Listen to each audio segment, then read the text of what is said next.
Hello and welcome to the lecture on childhood.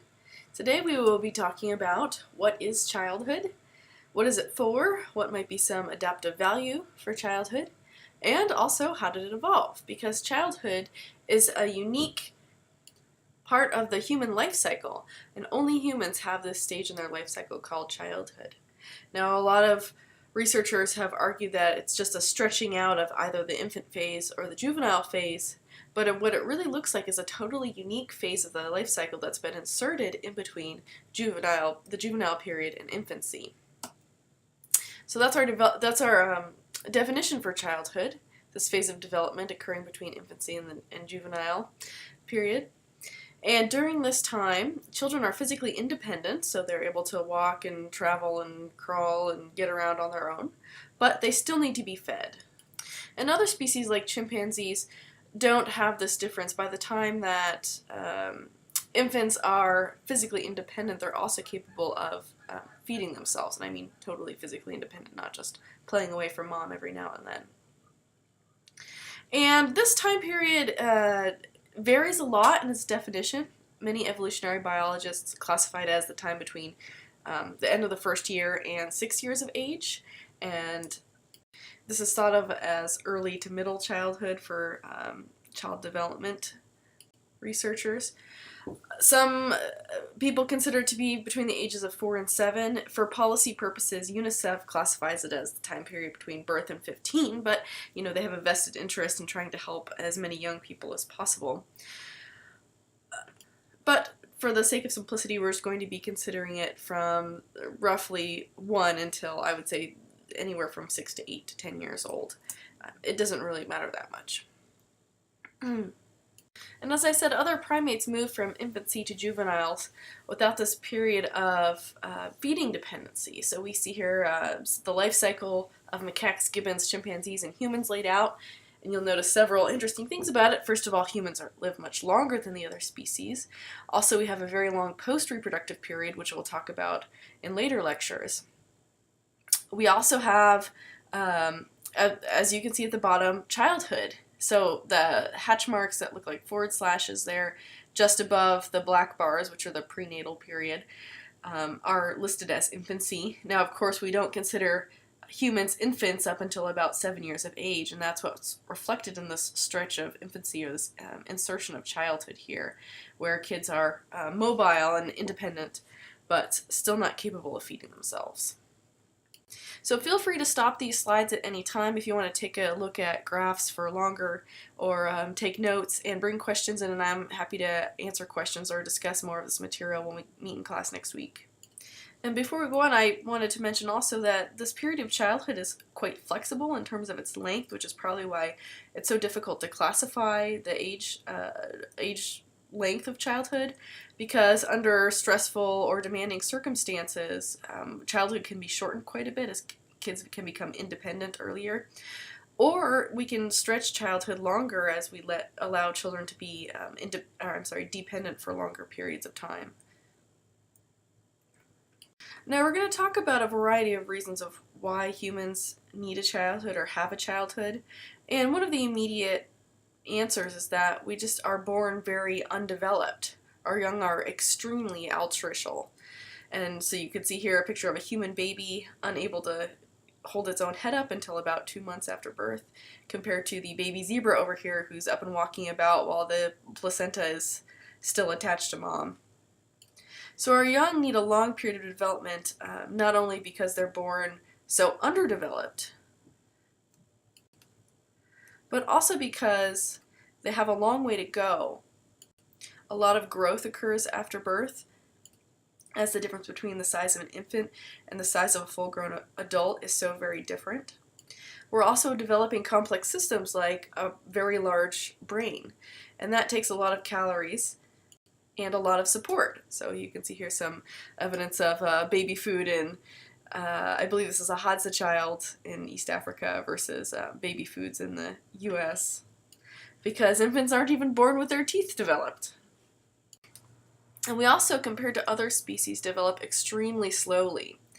So this is enamel formation time versus thickness, and the steeper the slope, so the further to the left it is, the faster the development, and the further to the right it is, the slower the development. And you can see several species here in different colors and different panels. So in the upper left we see humans, Homo sapiens, compared to African apes and proconsul. In the upper right we see humans, African apes, early Homos, and Neanderthals. And in the lower left we see that humans, African apes, compared to Australopithecines. And we can sum it up here in the bottom right corner, and you can see the difference here between Australopithecines and even early Homo species and Homo sapiens. And because we're lower, we have it takes more time to develop the same amount of enamel thickness. So we develop very slowly compared to other species. And not only do we develop slowly, but a lot of this development takes place away from mom. So if you look at body size at weaning, for orangutans and chimpanzees, they've, I don't know what the sextupled in size from birth to weaning, so they've increased their body size, their weight at least 6 times since birth, and all of this was dependent on lactation from mom. Humans, on the other hand, are only twice their birth weight at weaning. So not only are we weaned relatively early, and I'll show you a picture on the next slide, but our slow dependency is not fueled by lactation. So we'll get to this towards the end of the lecture as how are we funding this very slow development, and if it's not by lactation, how are others possibly helping mom? Oh, and I'll get to weaning rates later too. So what is childhood for? A lot of different things are occurring during this 6 to 8 year period, depending on how you count it. A lot of growth is occurring, somatic growth, growth of the body. A lot of brain development and growth is occurring. A lot of practice dealing with complex social networks, language, and culture, and also possibly work, as older kids are semi-useful, and they both gain practice doing everyday tasks as well as they're able to help out around the house. So here's just an example of a growth chart of how the CDC expects growth to progress from the age of 2 to the age of 20. And this is for boys, and you can see growth is in height is tailing off around the age of 16, and weight is tailing off around the age of 20. But these periods from 2 to 13, we see a lot of steep growth, and especially the growth is occurring between 8 and 13, which means that they're not growing as fast as they could between the ages of 2 and 8, at least especially when it comes to weight. And this might be because they're busy doing other things during this time, which I'll get to in a second. We also see different growth patterns by sex. So we see here boys versus girls, and if you look at overall height, you can see that girls reach their average height around the age of between 13 and 15. And boys don't reach their average height until around the age of 17. So girls grow faster during this growth spurt shortly after puberty, but they also reach their adult height earlier. And you can see that reflected in these 2 different growth spurts on the left. The girls' growth spurt occurs earlier. The boys' growth spurt is more extreme and occurs later. And of course, we see some sexual dimorphism with males having an average higher height. And of course, all of this is not occurring uniformly. Different systems are growing at different rates. We see especially a lot of head and brain growth occurring in the first 10 years. And then during the juvenile and adolescent phase, so after puberty, we especially see a lot of height and weight acquisition. And we also know that different systems grow differently. So children are born without teeth. We see the dentition come in. We see the milk teeth fall out and a new set of dentition come in.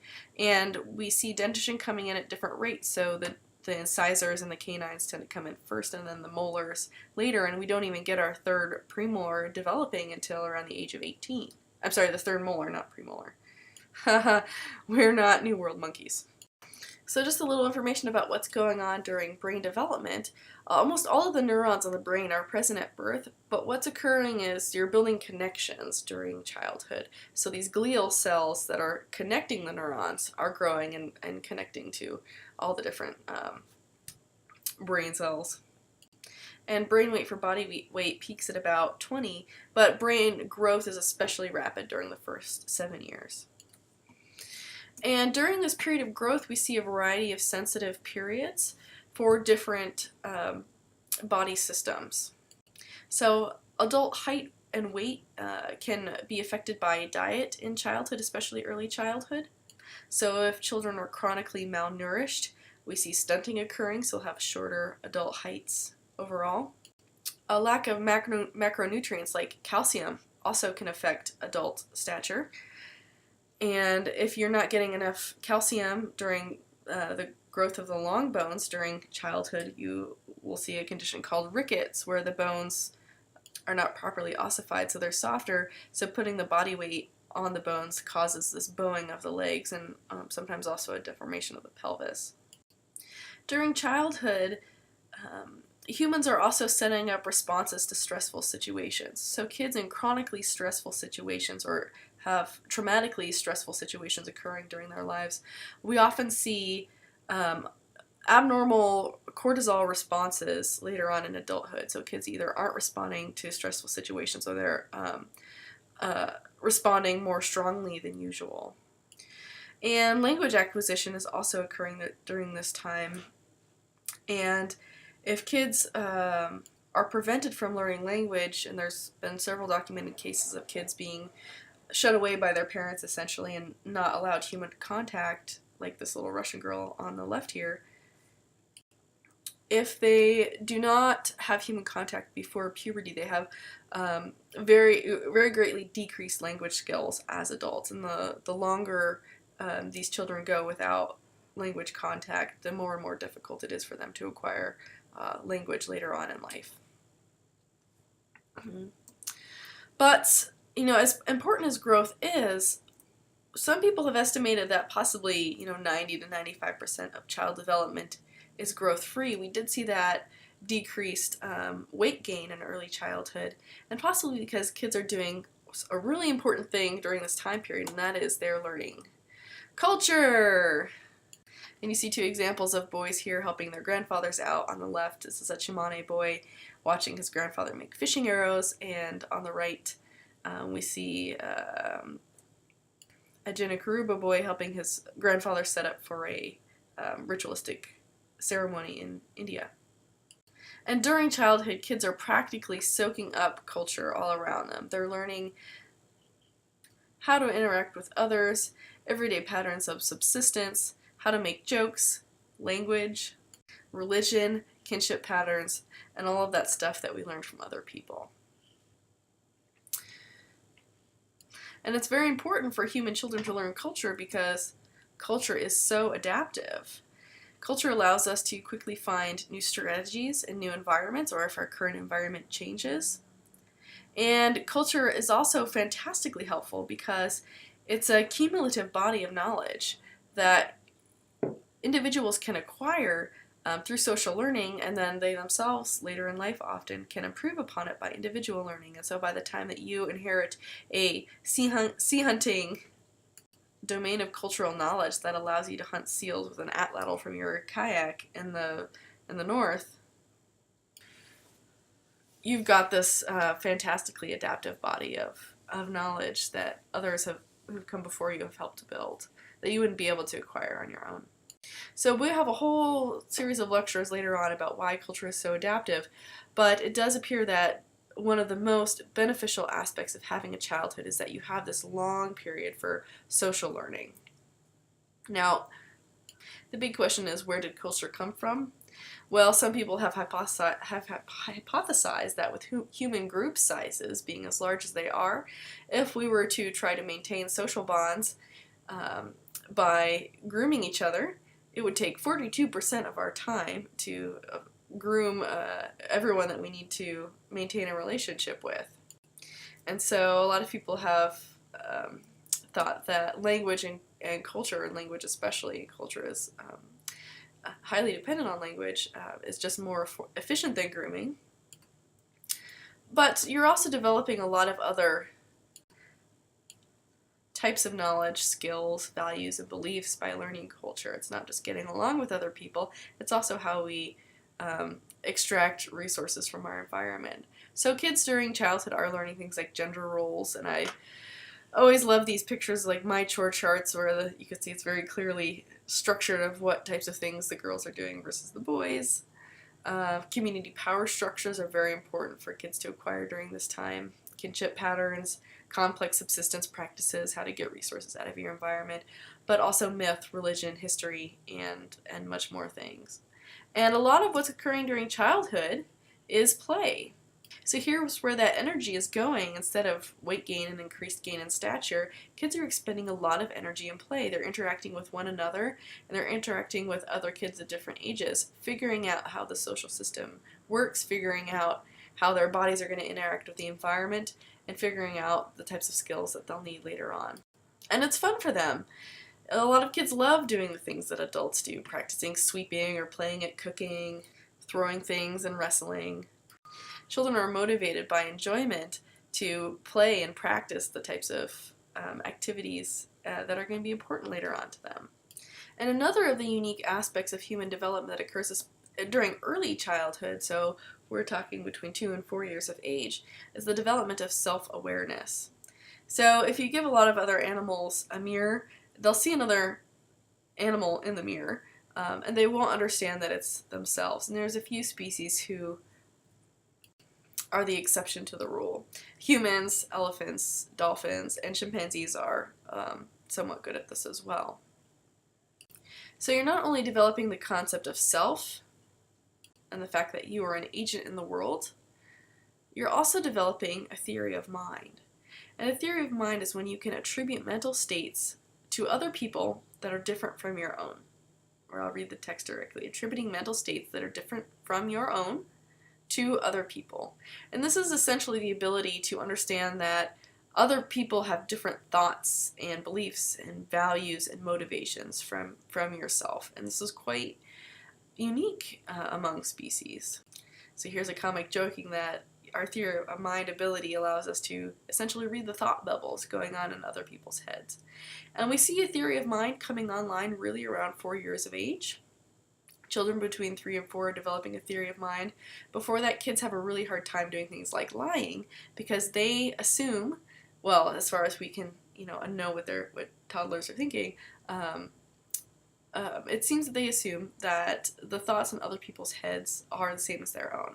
So they're unable to hide things because they assume that other people will know where they hid them. At least hide things on purpose. And we can test that with a simple test that we give to kids, and we see them being able to solve this test, as I said, starting around the age of 4. And it's called the Sally Ann test. And here's what you do. You tell the child stories. Here's Sally. Sally has a basket, and here's Ann. Ann has a box. Sally has a marble, and she puts the marble into her basket, and then she goes out for a walk. While she's gone, so she's out of the room, Ann takes the marble out of the basket and puts it into the box. Now Sally come back. She wants to play with her marble. Where will she look? If you ask 3-year-olds this, they'll say she'll look in the box because they don't have a theory of mind, which means they don't understand that because Sally was out of the room, she may not know, as they saw the whole thing unfold, and they do know, so they don't understand that Sally has a different perspective from their own. Once kids reach about age of 4, they'll say, well, Sally will look in the basket because that's where she left it. And she has a different thought process than me, and different from Ann, and she's been out of the room, so how could she know that Ann moves the marble? And this seemingly simple but actually quite difficult mental feat to understand that other people have different thoughts from your own is very important for cultural acquisition. It means that you essentially know that other people know things that you don't, possibly very valuable things like how to find food.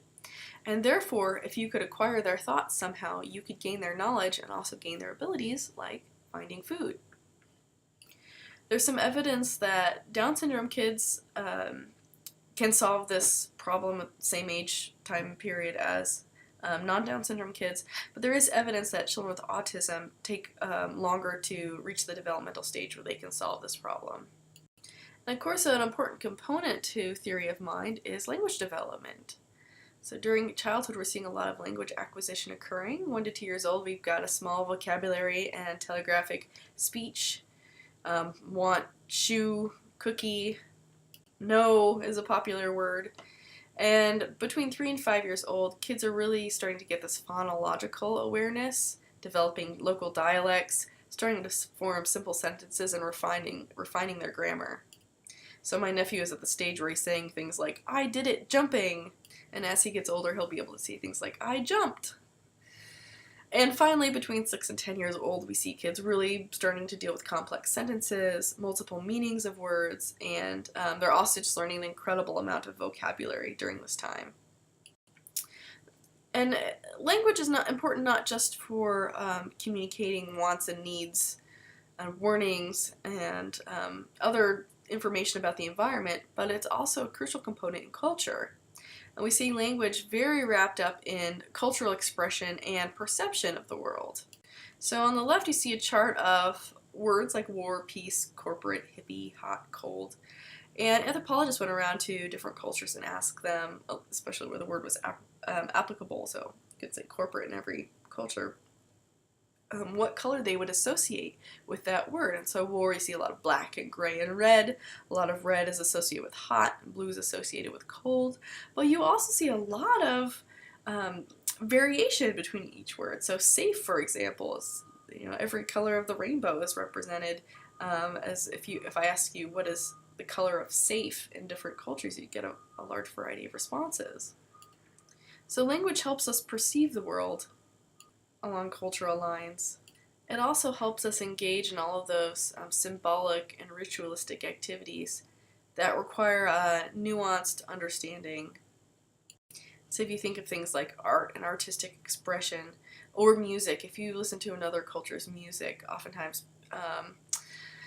a lot of people don't like, if they're raised in the U.S., East Asian music especially, or Indian music, as I heard a lot of it on the bus when I was there, sounds especially discordant to their ears. But it's because a lot of this early cultural training in terms of what's beautiful, what's valued, a lot of these are tied up in cultural learning, and a lot of these are tied up in language learning as well.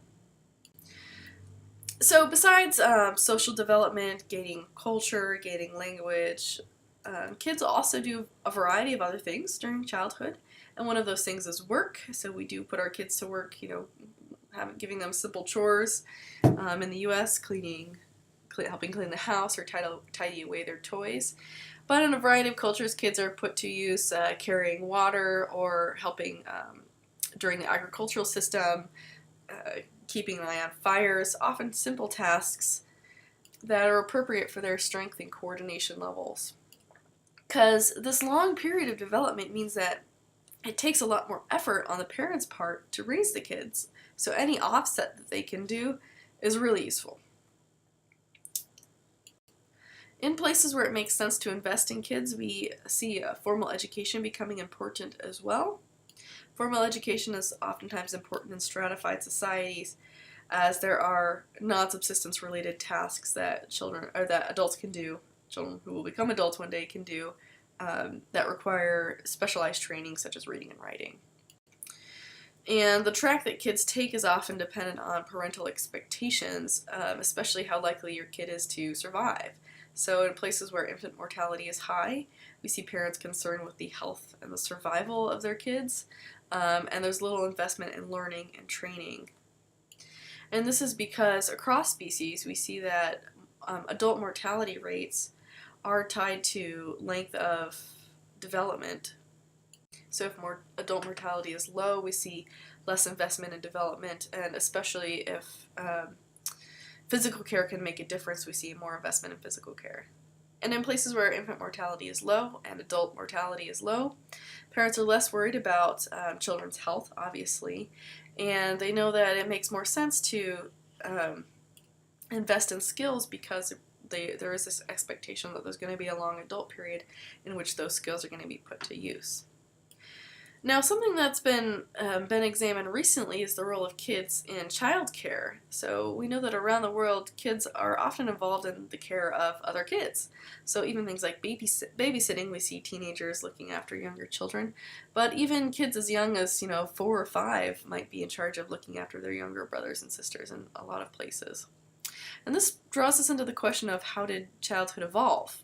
Now, remember those pictures of chimpanzee body size at weaning versus human body size at weaning, and it makes a lot more sense when you look at this type of graph.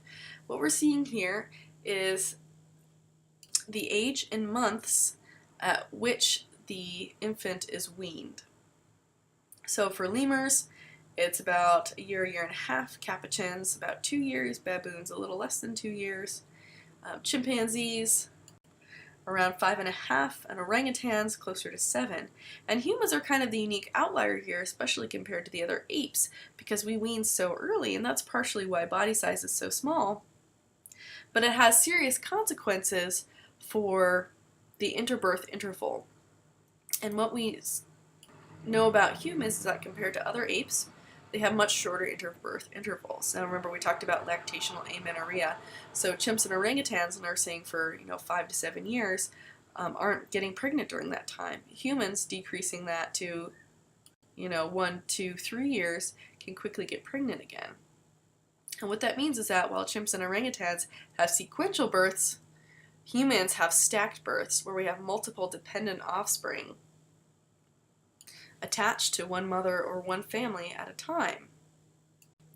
But just because they're weaned doesn't mean they're food independent. That's the definition of childhood. And so we see a lot of allocare occurring here.